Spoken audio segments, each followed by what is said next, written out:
You know that thing you talk about with your friends where you're earning more than you've ever done before, but you feel like you've got less spare cash than ever? That's the silent wealth killer. You don't notice until it's too late. So you'll be aware of the major life upgrades that you go through in life. Your house and your car. They're the two big ones that people see. But there's so many other areas of your life that people tend to upgrade as soon as they've got a little bit of extra cash. Maybe through a promotion, maybe through improvements in their business.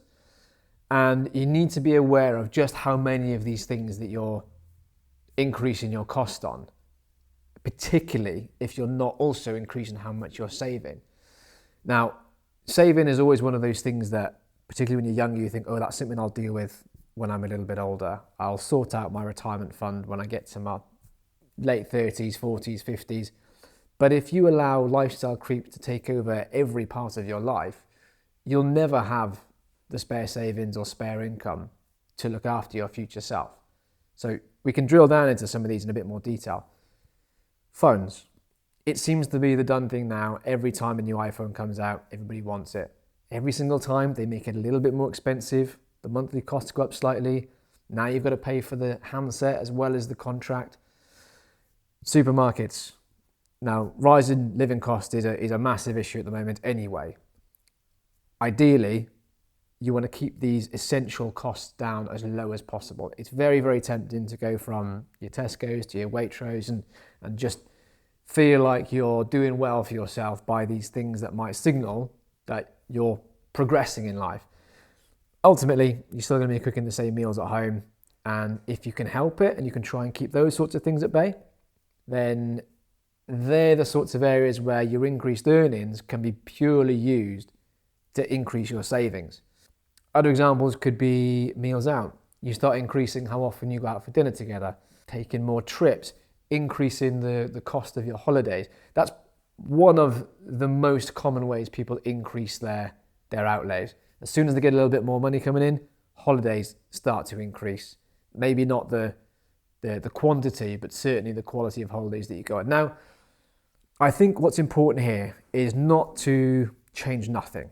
I think life is all about making improvements. You should celebrate the progress that you make in life. And all of these things are ways that you can do that.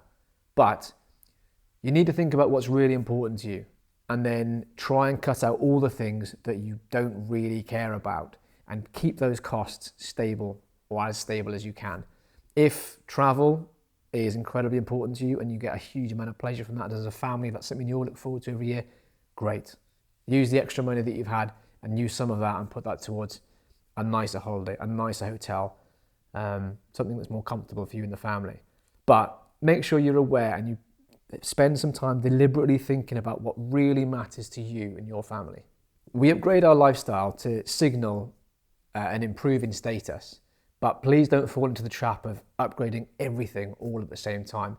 Not only could you all of a sudden find that you don't have any more surplus income, you could even go beyond that.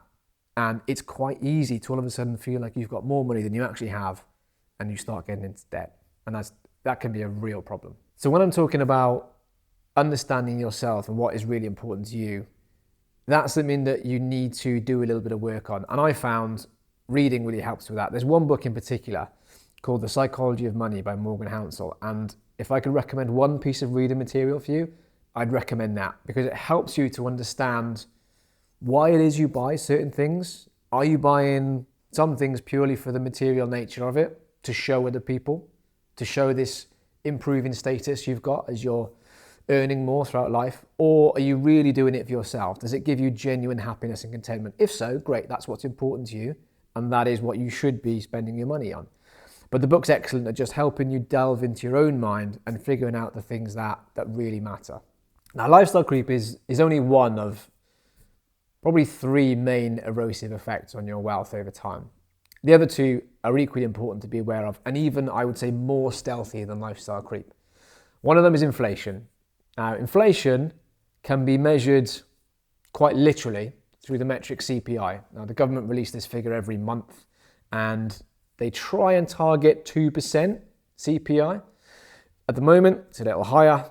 We've been as high as over 10% within the last few years. Prior to COVID, we were much lower and somewhere below 2%. Now, the Bank of England use inflation as a metric to gauge where the Bank of England interest rate should be. So it is also not just a measure for you to be aware of personally, but something that economists use to gauge the state of the economy, and the Bank of England use to try and keep spending under control. Now, what I want to focus on when I'm talking about inflation and the erosive effect on your wealth is keeping too much cash as opposed to having your long-term savings invested. When you invest your long-term savings, you give them a chance to grow in real terms above and beyond what inflation is at the time. Cash is very unlikely to keep up with those inflation rates. Reason being is your cash is always going to be paying you an interest rate somewhere around or just below the base rate, and that base rate is held by the Bank of England, who are always trying to keep just about under or keep pace with inflation. So you're always going to be lagging behind those CPI figures. Now, what does that mean in reality if you were to hold too much cash over a long period of time? Here's a really useful chart to show you the effects of inflation on your cash. If inflation is at a higher rate of somewhere around 5%, the effects can be very, very damaging over not too long a period of time. As you can see, even if inflation was to stay at the target rate of 2%, after 10 years, you'd effectively lose nearly 20% of the value of your cash if you didn't do anything with it. If inflation was a slightly higher rate, somewhere closer to 5%, after 10 years, you'd have lost nearly half the value of that cash, and after 20 years, around about 2/3. So this just goes to demonstrate the importance of never holding more cash than you need to beyond your emergency fund and your short-term savings pot, which covers all of your large known expenses coming up, your holidays, your lifestyle, the new car that you know you need to buy in the next couple of years. Beyond that, all of your long-term savings should be diversified across other investments. The third erosive effect on your wealth is the impact of the frozen tax thresholds. Now, this is something that's been relatively current over the last 18 months. Every time there's a new budget, there's rumours and speculation about what the government might change. Will they increase the tax rates? Will they keep tax thresholds frozen?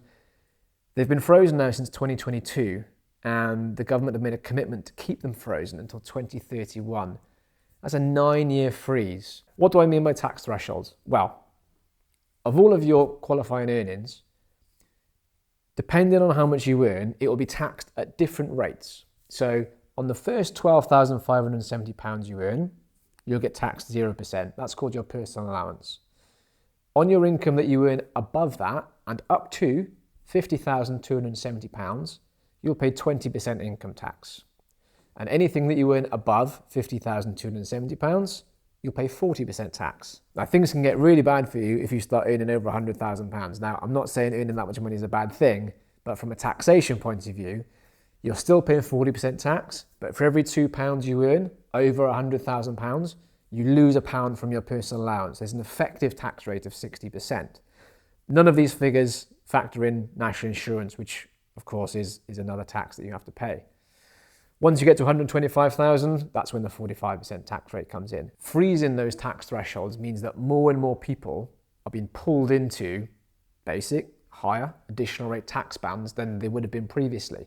And the fiscal drag effect that this has is that you're paying more tax than you would have done had the bands increased in line with inflation as they historically have done. So, those three erosive effects on your wealth: lifestyle creep, the effects of inflation on your cash, and the frozen tax bands. Now, of those three, frozen tax bands, we can't really do a huge amount.